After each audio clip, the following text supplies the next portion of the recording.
সন্তোষী মায়ের ব্রতকথা। এক বুড়ি আর তার 7 ছেলে ছিল। 7 ছেলের মধ্যে 6 জন কাজকর্ম করত, আর ছোট ছেলে রামলাল ছিল বেকার, ভাইদের গলগ্রহ। বুড়ি রোজ ভালো ভালো রান্না করে রোজগেরে ছেলে আর তাদের বউদের পেট ভরে খাওয়াতো, এবং সকলের খাওয়ার শেষে এতো খাবার যা পড়ে থাকতো সেই সব রামলাল আর তার বউ সাবিত্রীকে খেতে দিত। সাবিত্রী এই ব্যাপার নিজে জানত, কিন্তু রামলাল এইসব কথা জানত না। একদিন কথায় কথায় রামলাল তার বউকে বলল, জানো মা আমাদের কত ভালোবাসেন। আমি কোনো কাজকর্ম করি না, তবুও তিনি তোমাকে ঠিক মতো খেতে পড়তে দেন। ছোট বউ তখন আর চুপ করে থাকতে পারল না, কাঁদতে কাঁদতে স্বামীকে সব কথা খুলে বলে ফেলল। রামলাল শুনে একেবারে অবাক হয়ে গেল। সে বলল, মা সবাইকার পাতের উচ্ছিষ্ট আমাদের খেতে দেয়, এটা তো আমি জানতাম না। ঠিক আছে, সব যখন শুনলাম তখন এবার আমি এদিকে লক্ষ্য রাখব। বেশ কিছুদিন কেটে যাওয়ার পর একদিন তাদের বাড়িতে খুব ভালো ভালো রান্না হয়েছিল। রামলাল লুকিয়ে থেকে সব দেখবার জন্যে ঘরের কোণে কাপড় মুড়ি দিয়ে অসুখের ভান করে পড়ে রইল। তার মাকে বলল যে আমার মাথায় খুব যন্ত্রণা হচ্ছে, আমি পরে খাবো। কাপড়ের একটু ফাঁক দিয়ে সে দেখতে পেল যে তার মা 6 ছেলেও তাদের বউদের ডেকে বেশ আদর যত্ন করে খেতে দিলেন।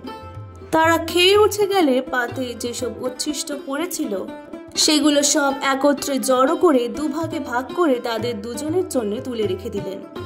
রামলাল মার এই ব্যবহার দেখে মনে খুব দুঃখ পেল। সেদিন সে আর কিছু খেল না। পরের দিন সকালে সে মাকে গিয়ে বলল, মা আমি বিদেশে যাব ঠিক করেছি, এখানে তো কোনো কাজকর্ম জুটল না, বিদেশে গিয়ে দেখি যদি কিছু সুবিধে হয়। বুড়ি বলল, সেই ভালো, ঘরে বসে অন্ন ধ্বংস করার চেয়ে বিদেশে গিয়ে কাজের চেষ্টা করা অনেক ভালো। বুড়ি সহজেই রাজি হয়ে গেল দেখে রামলাল তার বউকেও সেই কথা বলে তারও মত নিল। সাবিত্রী ভালোভাবেই জানত যে স্বামীকে ছেড়ে থাকলে তার কষ্ট আরো অনেক বেড়ে যাবে, তাকে আরো বেশি লাঞ্ছনা গঞ্জনা সহ্য করতে হবে, কিন্তু তাছাড়া তার কোনো উপায়ও ছিল না। 3 দিন হাঁটবার পর রামলাল একটা শহরে গিয়ে উপস্থিত হলো। অনেক জায়গায় একটি চাকরির জন্য ঘোরাঘুরি করার পর এক সওদাগরের কাছে তার খাওয়া পড়া শুদ্ধ 5 টাকা মাইনের একটি চাকরি জুটল। রামলাল নিজের বুদ্ধি আর সততার গুণে খুব শীঘ্রই সওদাগরের প্রিয় পাত্র হয়ে উঠল। এমনকি কিছুদিনের মধ্যে সওদাগর তাকে বারবারের অর্ধেক অংশীদার করে দিলেন। এদিকে বাড়িতে সাবিত্রীর উপর অত্যাচারের মাত্রা দিন দিন আরো বেড়ে চলল। আগে সে সকলের উচ্ছিষ্ট খেতে পেত, এখন শুধু পায় গমের ভুসির রুটি, আনাজের খোসা সেদ্ধ আর নুন লঙ্কা। তবুও সাবিত্রী ভগবানের ওপর অচলা বিশ্বাস নিয়ে কেবল বলতে লাগলো, ঠাকুর আমাদের সুদিন দাও।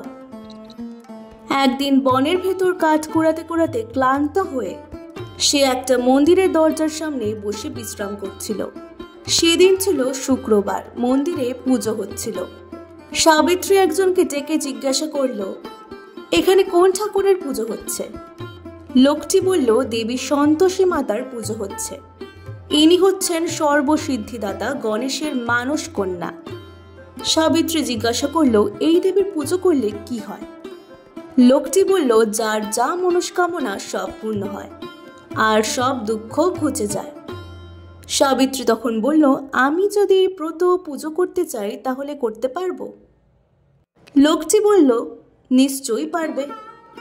তুমি কি আজ উপোস করে আছো? সাবিত্রী বলল, হ্যাঁ, আমি আজ সকাল থেকে একটু জলও খাইনি। লোকটি বলল, তবে তো ভালোই হলো, তুমি গুড় আর ছোলা হাতে নিয়ে বসো, ভক্তি করে দেবীর ব্রত কথা শোনো, পরে সন্তোষী মাতার জয় বলে মাকে প্রণাম করো, আর এখন থেকে প্রত্যেক শুক্রবারে মায়ের পুজো করবে, তাহলেই তোমার সমস্ত মনস্কামনা পূর্ণ হবে। পুজোর দিন তোমার ক্ষমতা মতো দেবীকে ছানা, মিষ্টি ফল, ছোলার ডাল, শাক, ছোলা, গুড় আর নিরামিষ খাবার দিয়ে ভোগ দেবে। শেষে পারলে বালক ভোজন আর ব্রাহ্মণ ভোজনও করাবে। তোমার সাধ্যমতো ব্রাহ্মণকে দক্ষিণা দেবে, তাহলেই তোমার ব্রত উদযাপন করা হবে। তবে সাবধান, এই দিনে নিজেও টক খাবে না আর অন্য কাউকে টকও খেতে দেবে না। সাবিত্রী সেদিন তার কথা মতো সন্তোষী মাতার ব্রত পালন করলো। পরে প্রত্যেক দিনই বনে কাঠ কুড়াতে গিয়ে মন্দিরে আসতো আর ব্যাকুল হয়ে দেবী সন্তোষী মাতার কাছে প্রার্থনা করে বলতো, মা, আমার স্বামীকে ফিরিয়ে এনে দাও। সাবিত্রীর কাতর প্রার্থনায় দেবী একদিন সেই দূর দেশে রামলালকে স্বপ্ন দিয়ে তার স্ত্রীর কথা মনে করিয়ে দিলেন। রামলাল বলল, মা, আমি কেমন করে বাড়ি যাব? আমাকে যে রোজই দোকানে বসতে হয়। দেবী বললেন, কাল তুই আমাকে স্মরণ করে দোকানে বসবি, তাহলেই তোর দোকানের সব মাল বিক্রি হয়ে যাবে। ঠিক তাই হলো। রামলাল তখন দেবীকে প্রণাম করে দোকান বন্ধ করে দিয়ে সেই দিনই বাড়ির দিকে রওনা হলো। রামলালকে দেশে ফিরতে দেখে সাবিত্রীর আনন্দ আর ধরে না। অল্প দিনের মধ্যে সে প্রচুর ধনের অধিকারী হয়ে উঠল। রামলাল সেই গ্রামেই একটা বাড়ি তৈরি করে সাবিত্রীকে নিয়ে সেখানে উঠে গেল।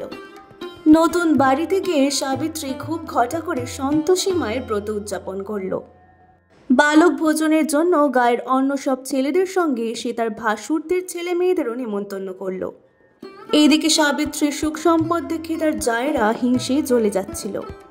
তারা তাদের ছেলে মেয়েদের শিখিয়ে দিল, কাকিমার কাছ থেকে পয়সা চেয়ে নিবি আর সেই পয়সায় কোনো টক জিনিস কিনে খাবি। খাওয়ার শেষে ভাসুরের ছেলে মেয়েরা কাকিমার কাছ থেকে পয়সার জন্য আবদার করতে লাগলো। কাকিমাও সরল মনে তাদের কিছু কিছু পয়সা দিল। সেই পয়সায় ভাসুরপো ভাসুরজিরা টক কিনে খুব মজা করে খেলো। আর টক খাওয়ায় সন্তোষী মা খুব রেগে গেলেন। এদিকে রামলালের হঠাৎ অবস্থার এই পরিবর্তন দেখে দেশের জমিদারের তার উপর সন্দেহ হলো। আর রামলালের 6 ভাই আর তাদের বউ এরা তার বিরুদ্ধে মিথ্যে করে নানান রকম কুৎসা রচনা করল। তখন জমিদারের লোকেরা এসে রামলালকে ধরে নিয়ে গিয়ে তার উপর খুব অত্যাচার করতে লাগলো। সাবিত্রী তখন সন্তোষী মাতার মন্দিরে গিয়ে মার কাছে কেঁদে পড়ল। সে স্বামীর মুক্তির জন্য আকুল হয়ে মার কাছে প্রার্থনা করতে লাগলো। এইতে তার উপর মার দয়া হলো, তিনি এই দুর্বিপাকের কারণ সব জানিয়ে বললেন, কখনো ছোট ছেলেদের হাতে পয়সা দিবি না, ফল বা মিষ্টি দিবি। যা আবার আমার ব্রত কর, তাহলে তোর সব ঠিক হয়ে যাবে। সাবিত্রী মায়ের আদেশ মতো তাই করল। দেবীর কৃপায় জমিদার নিজের ভুল বুঝতে পারলেন, বিদেশে লোক পাঠিয়েও রামলালের উন্নতির প্রমাণ পেলেন। তখন তিনি রামলালকে সম্মানের সঙ্গে মুক্তি দিয়ে তার টাকা কড়ি ও সব সম্পত্তি যা বাজেয়াপ্ত করেছিলেন ফেরত দিলেন। এরপর দেবীর দয়া সাবিত্রীর একটি সুন্দর ফুটফুটে ছেলে হলো। রামলালের কারবারও দিন দিন বাড়তে লাগলো। ছেলে বড় হলে সুন্দরী মেয়ে দেখে রামলাল তার বিয়ে দিল। সাবিত্রী ছেলের বউকে শিখিয়ে দিল কিভাবে সন্তোষী মার ব্রত করতে হয়। গ্রামের অন্য সব মেয়ে বউরাও এই ব্রত করতে শিখল। শেষে সংসার ছেলে বউয়ের হাতে তুলে দিয়ে রামলাল আর সাবিত্রী স্বর্গে চলে গেল। বন্ধুরা, আজকের এই ভিডিওটি ভালো লাগলে অবশ্যই পুরাণ গল্পকথাকে সাবস্ক্রাইব করে দেবেন আরও নতুন ভিডিওর জন্য।